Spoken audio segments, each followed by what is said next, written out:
Widespread soaking rain makes today a WRAL weather alert day. I'll show where it will fall the heaviest and when gusty winds cool us down.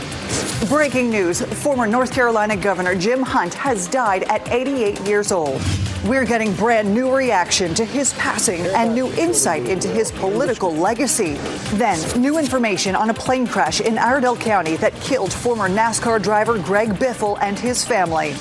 And the hire no one saw coming, Bill Belichick at UNC, a preview of the new WRAL documentary, Coaching Carolina the Belichick Way. Two huge names in North Carolina gone on the same day. Jim Hunt and Greg Biffle, a former governor and a former NASCAR driver. Two very different men with two very different jobs. One known for driving a race car, the other known for steering our state. But they were so much more than that, more than their jobs, more than their titles. We're going to talk about both men tonight, about their lives and about their passing. But first, we need to talk about what's happening right now at 7 o'clock, and that is this storm system moving through our area tonight. Kat, it is a WRAL weather alert day, and for a good reason. Everybody is seeing the rain move in now, and it's pockets of heavy rain that are going to arrive later this evening into tonight, maybe even a few rumbles of thunder. Just be careful if you are traveling on the roads. They are wet across the area. A steady rain, fairly light rain, though, across Wake County. It is now widespread in the Triangle. A little bit of a break here that's going to move through, but we've got more rain in South Carolina where this is coming from, and this rain is going to move in overnight, and that will be pretty heavy rain at times in the area. Looking ahead, 9 o'clock, still a good chance for rain even through midnight. As we get into the early morning hours, we will have one final band of rain swing through, and this will happen between about 5 a.m. and 8 a.m. I wouldn't expect it to have a big impact on your morning commute. Notice how skinny it is. It's going to break up a little bit. It'll blow through fast, and we'll be done with the rain for the rest of the day tomorrow. It turns sunny and windy at times. I'll break down the cooler weather that will gradually settle in throughout the day and how temperatures are unusual coming up. All right, Kat, we want to get you a live look at what conditions look like on the roads. Willie Danley is out in the WRAL storm tracker on I-40, Willie, in Durham, heading to Raleigh. How is it out there? Well, Ashley, we've been putting some miles on the storm tracker today, and we've seen a pretty consistent downpour of rain from Orange County to Durham, and now we're heading into Wake County. I want to show you what we're seeing right now on I-40. You know, these roads are pretty saturated. As I said, this is a pretty light dusting of rain that we're seeing right now. But even with this light dusting of rain on 40, we've only been on here for a couple of minutes. We've already passed at least two separate accidents on this highway. Not sure if that is related to weather, but definitely worth noting. But you can see that the roads are saturated. We've already seen a little bit of ponding starting to develop on some of the roads offside these highways. We're going to continue to remain out here and keep you up to date with what these road conditions are looking like. Back to you, Ashley. Thank you, Willie. Back to that breaking news now. Former North Carolina Governor Jim Hunt died today at 88 years old. His daughter, current Lieutenant Governor Rachel Hunt, confirming the news. Jim Hunt served 4 terms as governor, 16 years, the most in state history. And he accomplished so much. Hunt established the power of governors to veto legislation. He created the Smart Start pre-K program. He created reading programs for elementary school students. He made deals to bring electronics and tech companies to the Triangle. Hunt was a governor. He was also a true North Carolinian, growing up on a farm in Wilson County, attending NC State, marrying his wife Carolyn in 1958. Brian, you've been monitoring all the reaction to Governor Hunt's death today. Of course, so many people acknowledging the transformational work he did for the state. And people on both sides of the political aisle. Want to show you some new reaction we got in the past hour. First of all, from Attorney General Jeff Jackson, a Democrat who posted a picture of him with Governor Hunt in years past, saying that the governor was simply a great joy to be around and he really cared about people. He had a vision that he could always bring people together to do big things that really mattered for them. And from the Republican side of the aisle, Senate Leader Phil Berger posted this, saying that Governor Hunt was a devoted public servant who dedicated his life to our state. Says that his love and care for North Carolina and its residents were evident in everything he did. And within the past hour, Brian, we spoke to former Governor Roy Cooper as well. He told us he considered Hunt a mentor. I've known Governor Hunt for decades, and North Carolinians have lost an icon. Governor Hunt was the greatest governor in the history of North Carolina, not only as a mentor, but I'll miss him as a good friend. His whole family, I know, will be mourning his passing, but also celebrating a life well lived, job well done, good and faithful servant. Truly a lifelong servant. We want to take you live now to the governor's mansion. WRAL's Heidi Kirk is there covering this story for us tonight. Heidi, you heard from a pair of former governors to unpack more about why Governor Hunt is so important to the state. Well, Ashley, we've been saying it all night long. So many people are coming forward, sharing the lasting legacy that Governor Hunt will leave on this state. Now, he served 4 consecutive terms here in our state, really shaping politics in North Carolina. But the people that we spoke with tonight say his legacy is so much more than that. A man some call the greatest governor in North Carolina history, now being remembered for leaving a lasting legacy on the state, saying it best in his own words in a 2015 interview with WRAL. I spent almost my entire life in public service because I love this state. I love the people of North Carolina. Former Governor Jim Hunt came from humble roots in Wilson County, growing up on a tobacco and dairy farm, but may be remembered best as a politician focused on education and his love for kids. And if you give them the love that God wants them to have and you help them become the people they can be, they can do amazing things, David. We're just kind of scratching the surface. Now being remembered by his colleagues, predecessors, and those who came after him as a governor for all people, not just those of his party. 16 years in the office. I mean, he was an institution. He was the giant of North Carolina politics. And he made a difference. His hope was to be remembered as a governor from a rural community, reflecting good values and someone who cared deeply about North Carolinians.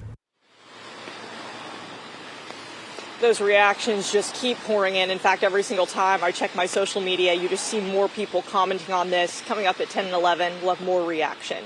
Heidi Kirk, WRAL News, live in Raleigh. Heidi, thank you. You know, all day we have heard from people who respected Governor Hunt, calling him an icon, a giant, the greatest governor of all time. Tonight, the WRAL team went through lots of old interviews with him, and we found a moment that we thought perfectly captures why people feel the way they do about him. I want to share that with you now. Listen, if you get involved in politics, working for things to help people, you can do it. You can make a difference. You can change and improve people's lives. We have an in-depth look at Governor Jim Hunt's legacy on WRAL.com. You can also find more of the reaction that's coming in from former governors and others who worked with him. Now, to the other huge name in North Carolina who we lost today, NASCAR star and philanthropist Greg Biffle. He and his family, his wife, his son, his daughter, and 3 others, all killed today in a plane crash. This is the video of that crash at Statesville Regional Airport in Iredell County. The small jet crashed as they came in for landing. WRAL's Destiny Patterson shares the heartbreak of family and friends as new details about the investigation are released. Known for his accomplishments on the racetrack and his service off of it, the community is coming to terms with the death of Greg Biffle and 6 others. The NASCAR driver's Cessna C550 crashed Thursday, ending in flames at the Statesville Regional Airport. State Highway Patrol says the agency can't definitively name any of the people on board because of the fire. Unless we can look at an image and look at a person, we just can't tell you for sure who those people are. But close friend Garrett Mitchell, also known as Cletus McFarland, confirmed the 55-year-old, his wife, and 2 children were on their way to see him in Florida. NASCAR also confirmed Craig Wadsworth, Dennis Dutton, and his son Jack died in the crash. The victims' families released a joint statement saying, quote, "This tragedy has left all of our families heartbroken beyond words. At this moment, our focus is on honoring their lives and supporting one another." The FAA arrived about 12 o'clock today They're taking over the scene. They're taking over the investigation. An aviation expert tells me investigators will need to determine whether the crash was the result of an engine failure and or foggy and wet weather conditions. As details of the crash become public, friends of Biffle are grieving an unimaginable loss. NASCAR driver Chase Briscoe called it a tough day in our community. He wrote, "The Biff obviously made a big impact on the track, but it doesn't even come close to the impact he made off the track." Destiny Patterson, WRAL News. And more on that. Greg Biffle, such a huge name in North Carolina because of what he did during his NASCAR career and then what he did after it. In 1998, he was named the Rookie of the Year in the NASCAR Truck Series. He won it in 2000. He went on to win the Xfinity Series in 2002. And in his 14 years in the Cup Series, he won 19 times in 151 starts. Biffle was later named one of NASCAR's 75 greatest drivers.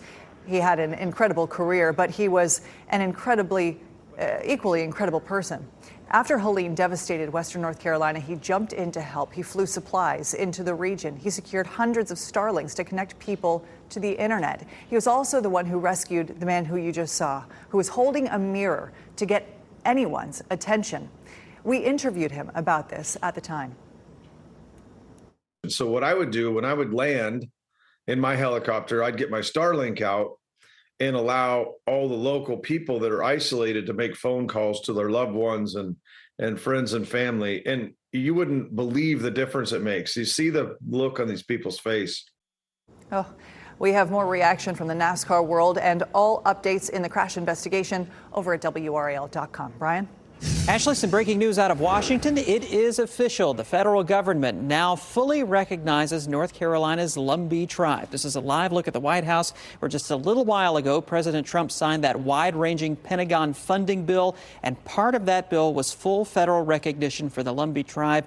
A generations-long battle comes to a conclusion there. It means unlocking a lot of federal money for the people in the Lumbee tribe there just south of Fayetteville, largely in Robeson County. This is a statement from Senator Tom Tillis, who was there at today's signing, part of a bipartisan congressional delegation from North Carolina, saying a historic injustice has been corrected and the Lumbee people can finally access the full federal benefits they have long earned and deserve. Talk about a collective sigh of relief from that community. We still have a lot more to talk about here at 7 o'clock. A familiar face throwing her name into North Carolina's Senate race. Michelle Morrow will run in the Republican primary, going up against Michael Whatley, the man with President Trump's endorsement. Could she beat him? We're going to ask the NC Capitol team. And how did a self-proclaimed basketball school land the greatest football coach of all time? WRAL's newest documentary, Coaching Carolina the Belichick Way, airs right after this newscast. Kat? And we're tracking some much-needed rain moving across the area. Some of it will be around when you wake up in the morning. We'll have a closer look at that coming up.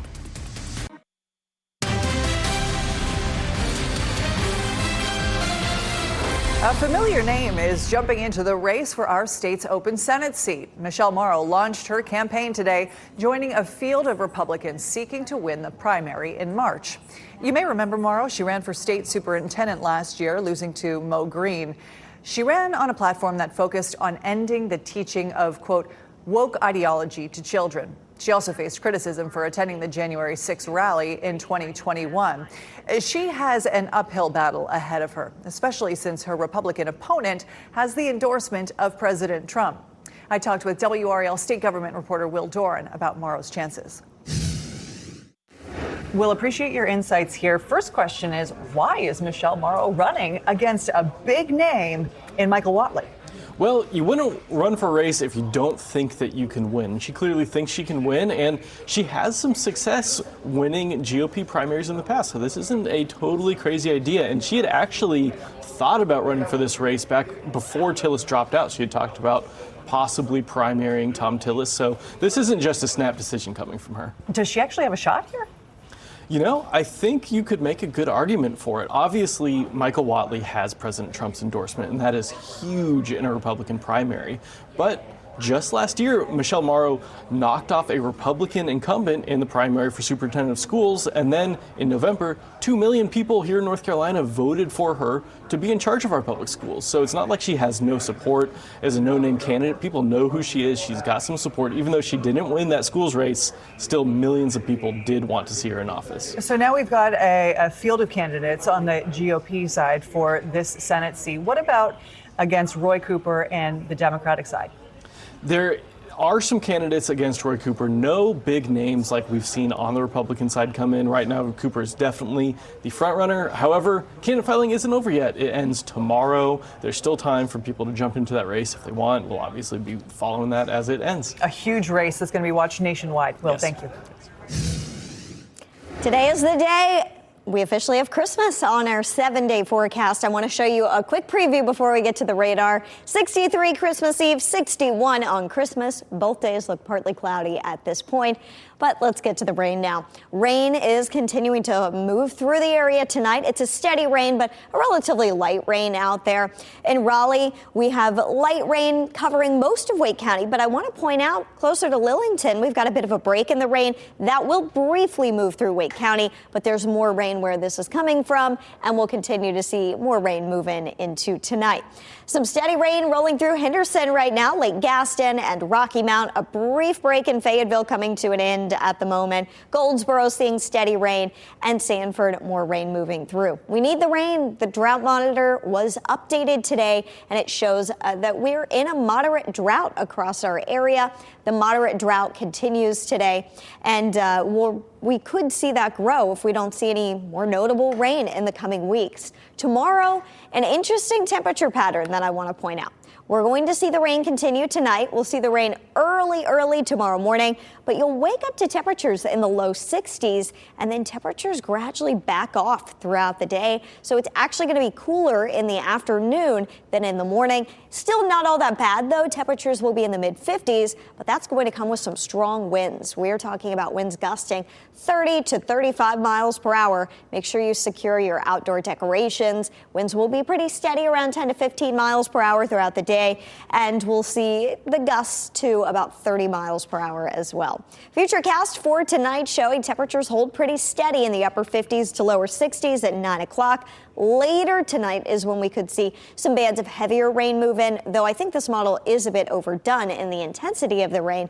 You may even hear a rumble of thunder. Here's that final band of rain that will swing through very early tomorrow morning. It could still be around areas east of Raleigh at 8 a.m., but it rolls on out of here, and then temperatures fall a little bit throughout the day as the cooler air works its way in. Here's your 7-day forecast. 61 tomorrow, 54 on Saturday. We're right back in the 60s on Sunday before a bigger drop comes Monday. With that system, we'll dip back into the upper 20s for our lows again.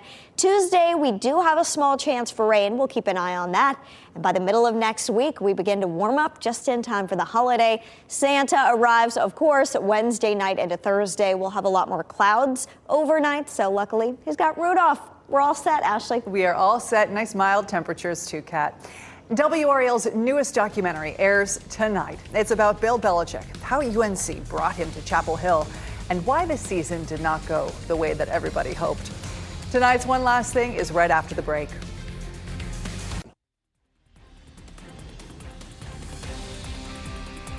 In the next 10 minutes, our in-depth documentary outlining the hiring of Bill Belichick and all the drama on and off the field that makes its debut tonight. Now, before it hits air, we're giving one last peek behind the curtain. I speak with WRAL documentary investigator Kristen Severance about the story that dominated the sports world with countless layers underneath the surface. Kristen, there was so much hype around the hiring of Bill Belichick, which was partly interesting because UNC is not really known for being a football school. Oh, I heard that so many times producing the documentary. UNC is not a football school. UNC is a basketball school. And so part of the doc, we really look at why is that? You know, historically, why did UNC, why could they never really go big and really have all of these wins on the field? And so there's this historical aspect of it. You know, they had some great players, some big names like Lawrence Taylor, but as a team, they could never really pull off a big win. And that was something that I really enjoyed learning about. How did they get Bill Belichick? That's another part that you examine. Right. Okay, so this non-football school gets one of the greatest coaches of all time. So that is the meat of the documentary. And, you know, as an investigative reporter, that is where we looked. Okay, who really pushed in hiring Bill Belichick? Who helped get Bill Belichick even in front of, you know, some really high up important people who could make that decision? And, you know, who maybe didn't want to hire Bill Belichick? That is something we get into. Ooh, interesting. And now the season's over. It didn't go so well for them. Yeah, below average, I said, below average at best. No, it did not go great. Their record was 4-8. They lost to big rivals like NC State, Duke. A lot of people, because we made this for football fans and non-football fans. A lot of people I talk to, they'll ask me, well, Bill Belichick is an amazing coach, one of the best football coaches ever. Why couldn't he come here and just really, you know, turn the team around in one season? Well, I kept learning NFL and college football, they're so different. Mm-hmm. They're totally different. You have, you know, grown men in the NFL with families making millions of dollars, you know, really dedicated. This is their professional career. College, you have 18 to 22-year-olds. Right. Bill Belichick, 73 years old. Many say, can he connect with these kids? Can he really explain, this is what I'm trying to do? So I got so into it. You know, I get into all the docs, but it's so interesting. It's about so much more than football. And, you know, it's about the impact and really what this means for the future of this university. And talk about power dynamics as well. This is a story that has captivated not only North Carolina, but sports fans across the country. Can't wait to see your doc tonight. Thank you so much. Again, that documentary, Coaching Carolina, The Belichick Way, airs in just a few minutes, coming up at 7:30. Thank you for making WRAL your choice for local news. Our next newscast is at 10 on Fox 50 and 11 on WRAL. Have a great night.